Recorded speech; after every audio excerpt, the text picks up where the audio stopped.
नमस्कार, आप सभी का स्वागत है आपके अपने यूट्यूब चैनल एक्सेस एकेडमी पर। दोस्तों, आज की इस वीडियो में 12,460 शिक्षक भर्ती में सुप्रीम कोर्ट सुनवाई से जुड़ी हुई बड़ी अपडेट और सुप्रीम कोर्ट सुनवाई से जुड़ी हुई बड़ी अपडेट के बाद चयनितों के स्कूल आवंटन को लेकर के क्या आगामी रणनीति है, क्या इंपॉर्टेंट संदेश है सभी चयनितों के लिए, उसको देखेंगे। और वहीं थर्ड काउंसलिंग को लेकर के भी महत्वपूर्ण अपडेट है। तो आप सभी लोगों से निवेदन है कि वीडियो में अंत तक बने रहें, जिससे वीडियो में शेयर की गई सारी जानकारी को आप आसानी से समझ सकें। वीडियो में आगे बढ़ने से पहले छोटी सी रिक्वेस्ट है कि प्लीज वीडियो को लाइक करें, दोस्तों में शेयर करें। जितने भाई बहन चैनल पे पहली बार विजिट करें, प्लीज चैनल को सब्सक्राइब करके बेल आइकन जरूर दबाएं आगे की लेटेस्ट अपडेट पाने के लिए। साथियों, जैसा कि आप सभी लोग जानते हैं, 12,460 शिक्षक भर्ती में फर्स्ट और सेकंड काउंसलिंग कंप्लीट हो चुकी है। नियुक्ति पत्र हाथ में आ चुका है चयनितों के, लेकिन स्कूल अलॉटमेंट का अभी भी इंतजार है और लगातार प्रयासों के बाद भी अभी तक स्कूल अलॉटमेंट को लेकर के विभाग की तरफ से कोई एक भी लेटर जारी नहीं किया गया है। और इसी बीच आप सभी को बता दें, जो खबरें निकलकर सामने आ रही थी कि चयनितों का स्कूल आवंटन सुप्रीम कोर्ट में सुनवाई के बाद जो है किया जाएगा, तो वहां से भी अब कहीं ना कहीं चयनितों को थर्ड काउंसलिंग का इंतजार करें अभ्यर्थियों को बड़ा झटका एक बार फिर से लगता हुआ नजर आ रहा है। क्योंकि जिस तरीके से अर्चना राय वाली याचिका पर सुनवाई 2 फरवरी के लिए दिखाई दे रही थी डेट, और उसके बाद जब 2 फरवरी आई तो उस मामले की सुनवाई नहीं हो पाई और उसके बाद कहा गया कि सारी याचिकाएं उमेश चंद्र की याचिका में टैग है और इसलिए उमेश चंद्र की याचिका पर सुनवाई 28 फरवरी को होगी और उसी दिन सभी याचिकाओं पर सुनवाई एक साथ हो जाएगी, क्योंकि ये सारी याचिकाएं उमेश चंद्र की याचिका में टैग हैं। लेकिन अब उमेश चंद्र की याचिका की सुनवाई की डेट को लेकर के बड़ा बदलाव देखने को मिला है। आज सुप्रीम कोर्ट की तरफ से कैसे स्टेटस जो शो किया जा रहा है उमेश चंद्र वाली याचिका को लेकर के, उसमें 28 फरवरी की सुनवाई की डेट ही गायब नजर आ रही है। ऐसे में ये चयनित और थर्ड काउंसलिंग का इंतजार कर रहे अभ्यर्थियों के लिए एक बड़ा झटका साबित हो सकता है। यहाँ पर आप सभी साथी लोग देख सकते हैं, ये वही याचिका है जिसपे 28 फरवरी को सुनवाई होनी थी। डायरी नंबर 14,533-2020 है, Umesh Chandra versus state of UP के नाम से है।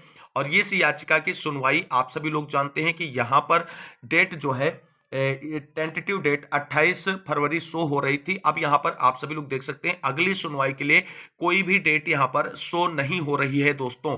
तो ये एक बड़ी अपडेट है। जो सचिव सर कह रहे थे कि सुप्रीम कोर्ट सुनवाई के बाद ही चयनितों का स्कूल आवंटन किया जाएगा, हालांकि ऐसा कुछ साथी कह रहे थे, स्पष्ट उन्होंने ऐसा कुछ नहीं कहा है। और लेकिन जो ये कह रहे थे कि स्कूल आवंटन सुप्रीम कोर्ट सुनवाई के बाद होगा, तो अब सुप्रीम कोर्ट की सुनवाई को लेकर के जो अनिश्चितता का माहौल आज निकलकर सामने आया है उमेश चंद्र वाली याचिका से टेंटेटिव डेट गायब होने के बाद, तो ये कहीं ना कहीं बहुत ही चिंता का विषय है चयनितों के स्कूल आवंटन को लेकर के भी, और जो साथी हमारे थर्ड काउंसलिंग का इंतजार कर रहे थे उनके लिए भी। क्योंकि आप सभी लोग जानते हैं थर्ड काउंसलिंग तो तभी कराई जा सकती थी जब सुप्रीम कोर्ट से स्टेटस क्यू हटता और सुप्रीम कोर्ट वैकेंट सीट भरने का डायरेक्शन जारी करता तब। अब आप सभी को बता दें, जब सुनवाई के लिए कोई डेट ही नहीं शो हो रहा है, तो ऐसे में अब कितनी दिन बाद इस मामले को लिस्टेड किया जाएगा सुनवाई के लिए, इसमें सरकार की पैरवी क्या रहेगी, विभाग की क्या तैयारी है सुप्रीम कोर्ट के लिए, वो सारी चीजें अब एक अनिश्चितता के माहौल में कहीं ना कहीं जाती हुई नजर आ रही हैं। अब आप सभी को बता दें, जो चयनित हैं जिनको स्कूल अलॉटमेंट का इंतजार है, और ऐसे साथी जो कुछ ही पॉइंट से चूके थे सेकंड काउंसलिंग में नियुक्ति से, थर्ड काउंसलिंग का इंतजार है, सभी साथियों को संगठित होकर के मिल करके प्रयास करें और मामला सुप्रीम कोर्ट से सरकार जल्द से जल्द निस्तारित कराए। अदरवाइज अगर सुप्रीम कोर्ट के सहारे सभी लोग रहे तो एक लंबा समय आप सभी को देखने को मिल सकता है और नियुक्ति पत्र जो हाथ में आप सभी के है उसको देख देख के और तकलीफें महसूस होती रहेंगी। तो इसके लिए आप सभी साथियों को बता दें, अभी से सभी साथी अपने घरों से निकल लें, क्योंकि जब तक आप संघर्ष नहीं करेंगे, क्योंकि इस तरीके से आपके साथ जो हो रहा है एक लंबे संघर्ष और बड़े संघर्ष और संगठित संघर्ष के द्वारा ही इसे सॉर्ट आउट किया जा सकता है। और अब समय आ गया है कि अपनी एकजुट क्षमता का प्रदर्शन किया जाए और सरकार और विभाग पर दबाव बना करके मामले को जल्द से सॉर्ट आउट कराने को लेकर के प्रयास किया जाए। और इसके लिए सबसे जरूरी है कि सभी टीमें एकजुट हों, संगठित हों और मिल करके एक फाइनली डेट डिसाइड करते हुए बड़े धरने प्रदर्शन का आयोजन करें। और इसके लिए सभी चयनित जो 5,000 नियुक्ति पत्र हाथ में लेकर के घूम रहे हैं, सभी को घरों से निकलकर लखनऊ पहुंचना होगा और संघर्ष करना होगा, तभी कुछ अच्छा हो सकता है। स्कूल आवंटन के लिए विभाग पर दबाव बनाना होगा, सरकार पर दबाव बनाना होगा और जल्द से जल्द स्कूल आवंटन करें। अगर सुप्रीम कोर्ट के आदेश का इंतजार है तो उसके लिए सरकार और विभाग अर्जेंसी फाइल करे सुप्रीम कोर्ट में सुनवाई के लिए, और जल्द से जल्द एफिडेविट जो फाइल करना है उसको फाइल करें और इसके साथ साथ सुनवाई पर अपने सॉलिसिटर जनरल तुषार मेहता को खड़ा करें और सुप्रीम कोर्ट से परमिशन ले, जो चयनित है उनके स्कूल आवंटन को, और जो वैकेंट सीट है उनके लिए भी डिमांड की जा सकती है और मामले को फाइनल निस्तारित कराते हुए आगे की कार्रवाई सुनिश्चित की जा सकती है। अब आप सभी साथियों को बता दें, अब कहीं ना कहीं चयनित साथी हमारे बहुत परेशान हैं, क्योंकि जिस तरीके से वो कह रहे थे अगर अभी नहीं कर रहे हैं तो सुप्रीम कोर्ट में 28 तारीख की सुनवाई पर कोई ना कोई पक्ष सरकार रखेगी, अपना एफिडेविट फाइल करेगी, कुछ ना कुछ डायरेक्शन जरूर निकल कर आएगा, तो उसके बाद जरूर हो जाएगा स्कूल अलॉटमेंट। लेकिन अब आप सभी को बता दें, आप सभी का प्रयास ही आप सभी को स्कूल आवंटन जल्द करा सकता है, अदरवाइज आप सभी लोगों को एक लंबा इंतजार देखना पड़ सकता है। वहीं अब आप सभी साथियों को बता दें कि अब स्कूल आवंटन हो या सुप्रीम कोर्ट से स्टेटस क्यू हटवाने की बात हो, सब आप सभी के बहुत लंबे संघर्ष का रिजल्ट निकलकर सामने आएगा और इतनी आसानी से अब चीजें नॉर्मल होती नजर नहीं आ रही हैं। लेकिन एक तरफ सचिव सर लगातार आश्वस्त भी कर रहे हैं कि हम आपको नियुक्ति दिए हैं, नियुक्ति पत्र दिए हैं, आपको स्कूल अलॉटमेंट भी करेंगे, और दूसरी तरह इस प्रकार सुप्रीम कोर्ट में केस स्टेटस में बड़े बदलाव से कहीं ना कहीं चिंता की लकीरें और सोचने वाली बात अवश्य है, और इसके लिए बड़े प्रयास की जरूरत भी है। तो देख लेते हैं आप सभी साथियों के लिए क्या महत्वपूर्ण संदेश टीमों की तरफ से प्रेषित किया गया है। यहां पर आप सभी साथी लोग देख सकते हैं, मोहित एंड टीम की तरफ से जो है इंपॉर्टेंट स्कूल आवंटन को लेकर के सूचना आप सभी के साथ प्रेषित की गई। बहुत समय से विद्यालय आवंटन पर अपने आप में एक रोचक विषय बना हुआ है।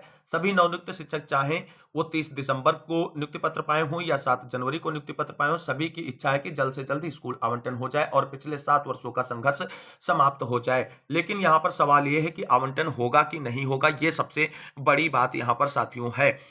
तो अगर होगा तो कब होगा, अभी होगा या सुप्रीम कोर्ट की सुनवाई या डायरेक्शन से होगा, ये 3 प्रश्न सभी साथियों के मन में कहीं ना कहीं चल रहे हैं और इस पर भी विचार किया गया है मोहित टीम की तरफ से इस पोस्ट के माध्यम से। अभी तक की स्थिति यह है कि 1.5 महीना निकल गया है और विद्यालय आवंटन का अता पता नहीं है। विभाग द्वारा कहीं ना कहीं ये स्पष्ट नहीं है कि आवंटन को कब और कैसे किया जाए। इसमें सचिव सर की अहम भूमिका है, क्योंकि उनको ही इस प्रक्रिया को आगे बढ़ाना है, और हमारे लिए सचिव सर ने जो किया है अभी तक उसमें सबसे ज्यादा लाभ हम अभ्यर्थियों का ही रहा है। पर अचयनित या कहें शिक्षा मित्र द्वारा अर्चना राय की अपील में इस भर्ती पर एक को स्टेटस की स्थिति बना दी है, जिस वजह से विभाग में कहीं ना कहीं कंफ्यूजन की स्थिति है और आखिर फैसला सचिव सर का ही होगा। दोस्तों, जो ये बात कही गई कि विभाग में कंफ्यूजन की स्थिति है, 1 महीने से ज्यादा का समय कोर्ट का आदेश आए हुए हो गया है।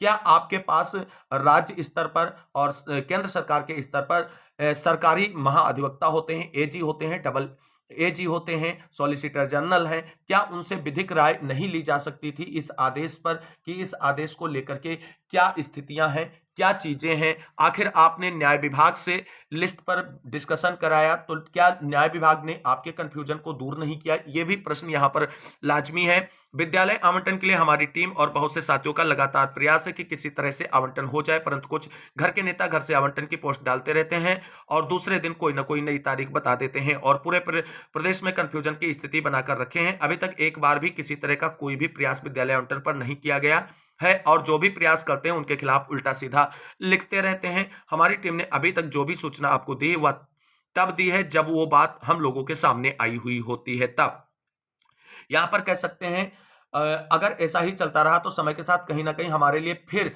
कोई नई समस्या ना पैदा हो जाए, इसकी जिम्मेदारी सिर्फ उन घर के नेताओं की होगी जो खुद कुछ नहीं करते और प्रदेश में कंफ्यूजन की स्थिति बनाकर रखे हैं। विद्यालय आवंटन होना सबसे प्राथमिकता का काम है और इस समय उसके लिए जो भी प्रयास होगा वो हम लोग करेंगे।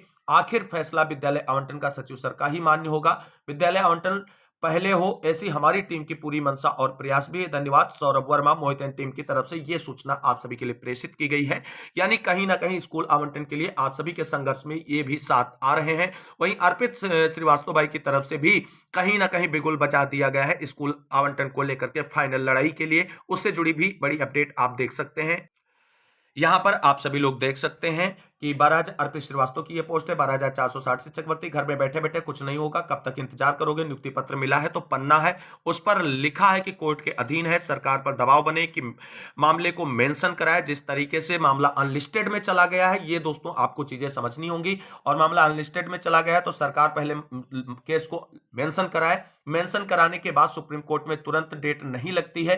कितने दिन बर्बाद करोगे? हर जिले से एक लीडर बाहर निकले, अपने अपने जिले की जिम्मेदारी ले, एक विशाल धरना करना बहुत जरूरी है। डेट भी सरकार लगाए, वकील भी सरकार लाए, बस हमको दबाव हम सबको बनाना है कि सरकार जैसे सुस्त बैठ गई है, थोड़ा एक्टिव हो जाए, वरना घर में पड़े पड़े मर जाओगे। कोर्ट के केस फंसा रहेगा तो डेट डेट खेलना शुरू हो जाएगा। क्या करोगे? ले लो नौकरी, मौका अच्छा है। और इसके लिए हम सभी को कहीं ना कहीं सरकार पर और विभाग पर दबाव बनाने के लिए एक बड़े धरने प्रदर्शन का आयोजन करना बहुत ही जरूरी होता जा रहा है। हालांकि इसके लिए सभी टीमें, सभी अगुवाकार, सभी चयनित एकजुट होकर के प्रयास करेंगे, तभी ये चीजें संभव हो पाएंगी। अब मामला जब अनलिस्टेड मोड में चला गया तो सरकार पहले मामले को मेंशन कराए, उसके बाद केस लिस्टेड हो, और उसके बाद केस लिस्टेड होने के साथ साथ सरकार अपने अधिवक्ता या सॉलिसिटर जनरल को खड़ा करके मामले में आवंटन का, अगर डायरेक्शन का इंतजार है सुप्रीम कोर्ट का, तो डायरेक्शन ले और मामले को जल्द से जल्द सॉर्ट आउट कराए, अर्जेंसी फाइल करे, और उसके साथ साथ जो एफिडेविट मांगा गया है सुप्रीम कोर्ट की तरफ से उसे फाइल करते हुए मामले को निस्तारित कराने का प्रयास करे। लेकिन आप सभी साथियों को बता दें, ये इतनी जल्दी कुछ नहीं होने वाला है। इसके लिए आप सभी को अब आर पार की लड़ाई के लिए कमर कसनी पड़ेगी। वहीं यहाँ एक और पोस्ट है श्रीवास्तव की, इसको देख सकते हैं।